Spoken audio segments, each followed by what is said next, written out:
सभी को रोक रही हूं। और क्योंकि योगी आदित्यनाथ आज झांसी में मौजूद हैं, उन्होंने हमारे सहयोगी रणबीर से एक्सक्लूसिव बातचीत की है, वो सुन लेते हैं और फिर उसके बाद इस चर्चा को आगे बढ़ाएंगे। मुख्यमंत्री योगी आदित्यनाथ जब रोड शो के लिए निकले तो भारी हुजूम उनको मिला। मुख्यमंत्री जी, 2 फेज का चुनाव हो चुका है, किस तरह का रिस्पांस?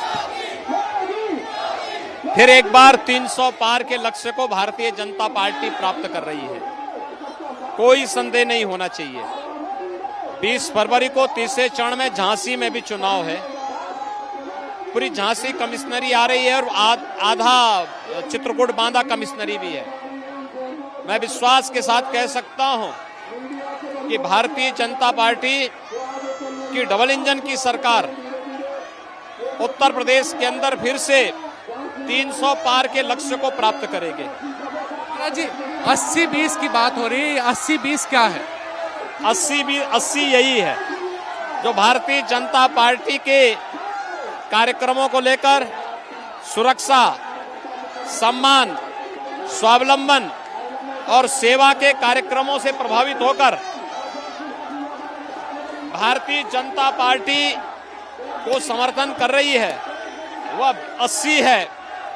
और जिसे हर हाल में विरोध करना, जैसे सुरक्षा पसंद नहीं, जिन्हें गुंडा राज पसंद है, माफिया राज पसंद है, वे 20 एक तरफ है। लोग सोच रहे हिंदू मुस्लिम करने की कोशिश हो रही है। मैं क्या कह रहा हूं ना, हमें प्रदेश के हित में कार्य करने वाले और प्रदेश के हितों के विरुद्ध, जनता के हितों के विरुद्ध कार्य करने वाले माफिया प्रवृत्ति के, आपराधिक प्रवृत्ति के तत्वों के रूप में हमने उसको डिफाइन किया। मुख्यमंत्री जी, आपने कहा कि 10 मार्च को फिर से बुलडोजर चलेगा और आचार संहिता के पहले आपने बुलडोजर ठीक करने को कह दिया था, तो अब बाकी रह गया है क्या अभी कार्रवाई करना? देखिए, कानून का राज हर हाल में होना चाहिए और हम कानून के राज को स्थापित करने के पक्षधर हैं।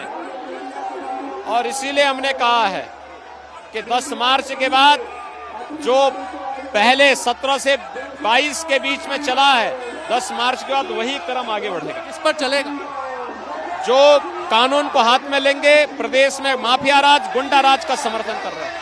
आप शिमला बना रहे थे और अखिलेश जी कह रहे हैं बीजेपी कार्यकर्ता अभी से ठंडे पड़ गए।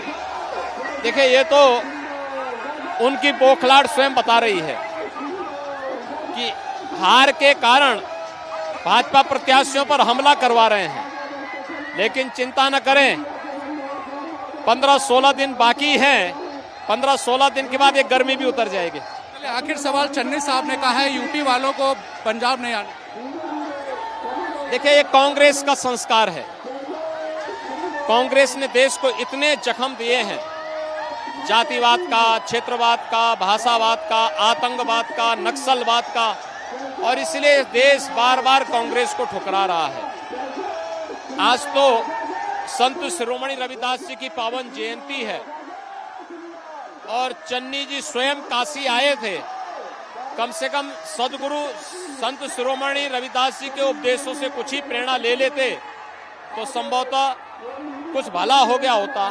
लेकिन चूंकि विभाजन कांग्रेस की प्रवृत्ति बन चुकी है, इसलिए जनता उनको जोरदार जवाब देगी। तो आप देख सकते हैं कि मुख्यमंत्री योगी आदित्यनाथ जिन्होंने आश्वस्त किया कि फिर से बीजेपी की सरकार आ रही है, और उन्होंने साथ साथ चिताया भी कि 10 मार्च के बाद फिर से बुलडोजर चलेगी, फिर से कार्रवाई होगी, और जो लोग भी बाकी रह गए हैं, जो अपराध करते हैं, जो कानून को।